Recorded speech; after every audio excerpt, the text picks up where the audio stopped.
আমরা কি তাহলে জেনারেল লিডারশিপ এবং ইসলামিক লিডারশিপের মধ্যে কোনো পার্থক্য করতে পারি? হ্যাঁ, সাধারণ নেতৃত্ব এবং ইসলামী নেতৃত্বের মধ্যে একটি বড় ধরনের পার্থক্য রয়েছে। আচ্ছা, তার মধ্যে দেখুন যে ইসলামী নেতৃত্ব প্রথমত আল্লাহ রাব্বুল আলামিনের খেলাফত তথা আল্লাহ তাআলার খলিফা, এই বিশ্বাসকে মাথায় রেখে ইসলামী নেতৃত্ব প্রতিষ্ঠিত হয় যে আমি হচ্ছে আল্লাহ তাআলার প্রতিনিধি। দ্বিতীয় বিষয় হচ্ছে ইসলামী খেলাফত সার্বক্ষণিক, ইসলামী খলিফা বা ইসলামী নেতৃত্ব সার্বক্ষণিক আল্লাহ রাব্বুল আলামিনের ইবাদত করবার সেন্স বা ইবাদত করবার দৃষ্টিকোণ মাথার মধ্যে রেখে সে নেতৃত্ব দিয়ে থাকেন। তার সমস্ত কাজ কর্মের পেছনে উদ্দেশ্য থাকে যে আমি আল্লাহ তাআলার সন্তুষ্টি অর্জন করতে চাই, তার ইবাদত আমার সমগ্র প্রচেষ্টা হবে আল্লাহ তাআলার ইবাদত হওয়ার মতন। তৃতীয় বিষয় হচ্ছে ইসলামী নেতৃত্ব মানবতার সেবাকে ইবাদত হিসাবে গণ্য করে। যেমনটি আল্লাহ রাব্বুল আলামিন বলেছেন, কুনতুম খায়রা উম্মাতিন উখরিজাত লিন-নাস, তোমরা হচ্ছে পৃথিবীর সর্বশ্রেষ্ঠ জাতি এবং তোমাদেরকে বের করা হয়েছে মানবতার কল্যাণের জন্য, সেটি তোমরা সৎ কাজের আদেশ করবে, মানুষকে অন্যায় কাজ থেকে নিষেধ করবে। এই তথা যে মানুষের সেবা করে আল্লাহ তাআলাকে পেতে চাওয়ার মানসিকতা, এটি ইসলামী নেতৃত্বের মানে হচ্ছে ইসলামী নেতৃত্বের মধ্যে থাকে। চতুর্থ বিষয় হচ্ছে ইসলামী নেতৃত্ব এখানে সাধারণ নেতৃত্বে সবসময় তথা নিজেকেই সমৃদ্ধ করবার মানসিকতা থাকে, কিন্তু ইসলামী নেতৃত্বে এমনটি থাকে না। ইসলামী নেতৃত্বে সার্বক্ষণিক শুধু মানবতার কল্যাণকেই প্রাধান্য দেওয়ার মানসিকতা থাকে। আপনি যে 4টা পয়েন্ট বললেন, এগুলোকে একই সাথে কিন্তু আমরা ইসলামী নেতৃত্বের বৈশিষ্ট্য হিসেবে চিহ্নিত করতে পারি। কিন্তু এর বাইরে মোটা দাগে আরো কমন কোন বৈশিষ্ট্যের কথা কি আপনি উল্লেখ করবেন? ইসলামী নেতৃত্বের বৈশিষ্ট্যের ব্যাপারটি আল্লাহ রাব্বুল আলামিন কোরআনুল কারিমে অনেকভাবে তিনি বিশ্লেষণ করেছেন। তার মধ্যে সূরা আল ইমরানের যে বক্তব্য, সেখানে আল্লাহ তাআলা তার রাসূল সাল্লাল্লাহু আলাইহি ওয়াসাল্লামের কয়েকটি গুণের কথা বলেছেন। যেমনটি আল্লাহ তাআলা বললেন, ফাবিমা রাহমাতিম মিনাল্লাহি লিনতা লাহুম। আল্লাহ তাআলা তার নবীকে বললেন যে আল্লাহ তাআলা কতই না অনুগ্রহ তোমার উপরে করেছে যে তুমি তাদের উপরে কোমল ছিলে। বোঝা গেল ইসলামী নেতৃত্ব একটি বড় বৈশিষ্ট্য হলো তারা তাদের অধীনস্থদের ব্যাপারে কোমল হৃদয়ের অধিকারী হবেন এবং তাদেরকে কাছে রাখবার মানসিকতা রাখবেন। একই সাথে মানুষের মন মানসিকতাকে যেন উপলব্ধি করবার মতন সেই ধরনের মানসিকতা ইসলামী নেতৃত্বের মধ্যে থাকতে হবে, কোমল হৃদয় সম্পন্ন হওয়া।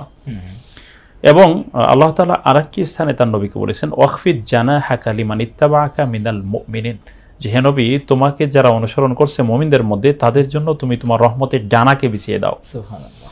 অর্থাৎ ইসলামী নেতৃত্ব সবসময় সাধারণ মানুষের জন্য এই বৈশিষ্ট্যের অধিকারী থাকবেন। তারপরে দেখুন, কঠোর হৃদয়ের মানসিকতা না হওয়া, ওয়ালাউ কুনতা ফাজ্জান গালিজাল কলব লানফাদ্দু মিন হাওলিক, এটি কিন্তু নেতৃত্বের বৈশিষ্ট্য যে তুমি যদি কঠোর হৃদয়ের অধিকারী হতে তাহলে সাধারণ মানুষগুলো তোমার কাছ থেকে দূরে সরে যেত। এবং ইব্রাহিম আলাইহিস সালামের যে বিষয়টি আমরা জানি যে তিনি যখন তার পরিবারকে কাবাঘরের চত্বরে রেখে গেলেন, তিনি বললেন, হে আল্লাহ ফাজআল আফইদাতাম মিনান নাসি তাহওয়ি ইলাইহিম, যে কিছু মানুষের হৃদয়কে তুমি এই মানুষের দিকে ঝুঁকিয়ে দাও। এর মাধ্যমে বোঝা গেল যে আসলে সাধারণ মানুষের হৃদয়ের মধ্যে ঢুকতে পারা, এটাও ইসলামী নেতৃত্বে কিন্তু একটা বড় বৈশিষ্ট্য, যেন কঠোর হৃদয়ের মানসিকতা তার মধ্যে না থাকে। এবং একই সাথে আল্লাহ তাআলা বললেন যে ওয়াশাউরিহুম ফিল আমর ফাইদা আযামতা ফাতাওয়াক্কাল আলাল্লাহ, ইসলামী নেতৃত্ব পরামর্শ ভিত্তিক চলবে। ইসলামী নেতৃত্বের পেছনে থাকবে পরামর্শ ছাড়া ইসলামী নেতৃত্ব নিজে চলবে না। নিজের মতন স্বাধীনভাবে তিনি যাচ্ছে তাই তিনি করতে পারবেন না পরামর্শের বাইরে। আর চতুর্থ হলো পরামর্শ নেওয়ার পরে কোনো একটা ব্যাপারে যখন আমরা সিদ্ধান্তে পৌঁছে যাব সেই সিদ্ধান্তে অটল থাকতে হবে এবং এটা আবশ্যক হয়ে যাবে। যেমনটি অনেক সময় ইসলামী নেতৃত্বের বাইরে যারা থাকেন তারা অনেক সময় এই সিদ্ধান্তের উপরে টিকে থাকতে পারে। আমরা লক্ষ্য করি যে দলীয় ফোরামে কোনো একটা ফোরামে কোনো বিষয়ে কথা হয়, বাহিরে উনি নিজের মতো করে মতামত দিচ্ছেন। ইসলামী নেতৃত্বে এই ধরনের দৃষ্টিভঙ্গি আমরা কখনোই দেখব না।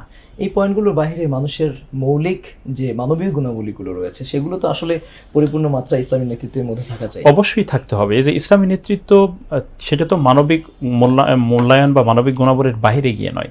ইসলাম কতগুলো সীমানা নির্ধারণ করে দিয়েছে মাত্র, কিন্তু ইসলাম কখনোই কোনো ব্যক্তির প্রতিভাকে তার স্বাভাবিকতাকে বন্ধ করে দিতে চায়নি, থামিয়ে দিতে চায়নি, বরং সেটিকে বিকশিত করবার জন্য সর্বোচ্চ নীতি বা সর্বোচ্চ পদ্ধতি প্রয়োগ করবার চেষ্টা করেছে বা করেছে।